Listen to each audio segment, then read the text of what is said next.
ban đầy hayអារម្មណ៍រំភើបសប្បាយរកអ្វីព្រៀបអត់បានក្តីសម័យខ្ញុំខ្លាចជាកាប់បាត់ហើយខ្ញុំមកនៅដីថ្មីនេះមកនៅថ្ងៃទី6 ខែ 1 ពីមុនខ្ញុំនៅមួយម៉ែមួយប៉ានៅភូមិបាក់ស្រីនៅ3គ្រួសារមានប៉ាមានខ្ញុំមានប្អូនហើយនឹងមានប្អូនលាវមួយទៀតអីរឿងតូចក៏ជា10 ម៉ែត្រដីផ្ទះគាត់ដាំតាមអីផ្សេងដើមដូចជាដើមហូបផ្លែធំៗអីអត់បានអីវាជាអៀតទុំបានតែយើងដាំបន្លែគោស្លឹកគ្រៃដាំជីអីទៅពេលបានរដ្ឋាភិបាលគាត់ចែកអ្នកមានបានក្រីក្រអញ្ចឹងខ្ញុំសប្បាយចិត្តភាសាអីខ្ញុំវាអត់មានដីអត់មានអីសោះអត់មានផ្ទះពេលបានមកនៅខ្ញុំមានអារម្មណ៍ថាសប្បាយចិត្តចានៅនេះមានអារម្មណ៍ថាតលាយហើយកកូនគាត់រត់លេងរត់អីសប្បាយគាត់ជាងនៅនោះ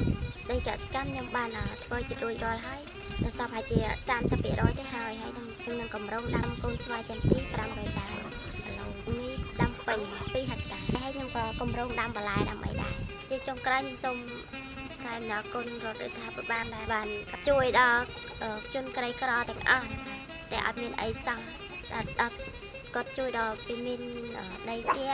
ដីកសិកម្មនៃអីចឹងតែខ្ញុំក៏សូមអរគុណ